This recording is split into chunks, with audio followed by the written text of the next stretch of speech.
প্রথমত হচ্ছে যে আমাদের মাননীয় চেয়ারম্যান জনাব তারেক রহমান তিনি সবসময় আমাদের বাংলাদেশের খেলাধুলাকে সর্বোচ্চ গুরুত্ব দিয়ে সবসময় তিনি চেষ্টা করেন আমাদের ক্রীড়াবিদ যারা রয়েছে, যারা বিভিন্নভাবে অসহায় অবস্থায় থাকে কিংবা কেউ হয়তোবা তার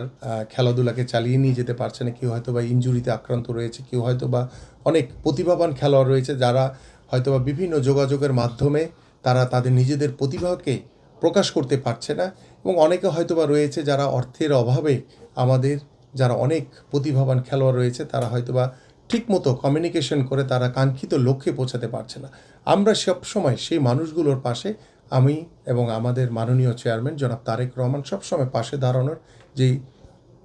যে পরিকল্পনা এবং আমরা যে দাঁড়ানোর জন্য যে বদ্ধপরিকর, ইতিমধ্যে আপনারা সকলে এটি বিষয়টি অবগত আছেন। এবং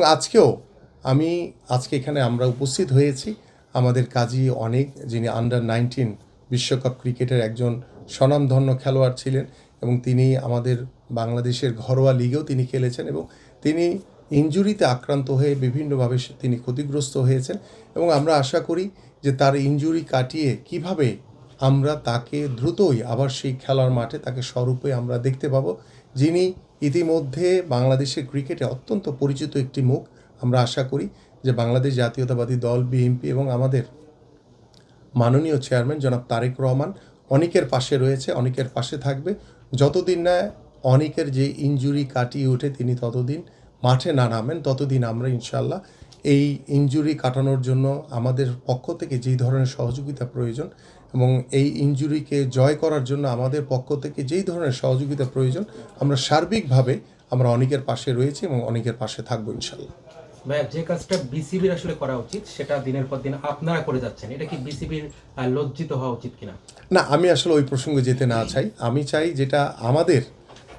বাংলাদেশ জাতীয়তাবাদী দল বিএনপির মাননীয় চেয়ারম্যান, তিনি ছোট ছোট বিষয়গুলো, আমি আগেও আপনাদের সাথে বলেছি যে তিনি ছোট ছোট বিষয়গুলো অত্যন্ত গুরুত্বের সহিত দেখেন এবং তিনি সবসময় একটি জিনিস ফোকাস করেন যে আমরা অবকাঠামোর দিকে না, আমাদের যারা ক্রীড়াবিদ,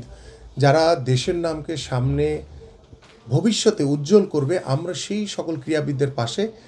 আমরা সবসময় আছি, সবসময় থাকব। এবং সেই চিন্তা থেকে কিন্তু তিনি ছোট সেই সোহানেন থেকে শুরু করে আমাদের সেই পাবনার শিহাব, আমাদের আরও অনেক ক্রীড়াবিদ, আমাদের দাবরু সেই মুনতাহা, আমাদের যে দাবরু যে নীর, আমরা অনেকের পাশেই ইতিমধ্যে আমাদের মাননীয় চেয়ারম্যান তিনি দায়িত্ব নিয়েছেন এবং এই দায়িত্বটা শুধু কিন্তু ওই একদিনের জন্য না, তিনি কিন্তু এই দায়িত্বটুকু কন্টিনিউ করে যাচ্ছেন এখন পর্যন্ত। এবং যতদিন না ওই খেলোয়াড়টি স্বাবলম্বী হবে, ওই খেলোয়াড়টি তার সুস্থতা অনুযায়ী তিনি খেলতে না পারবেন, ততদিন আমরা কিন্তু সেই ক্রীড়াবিদদের পাশে রয়েছে এবং ক্রীড়াবিদদের পাশে থাকব।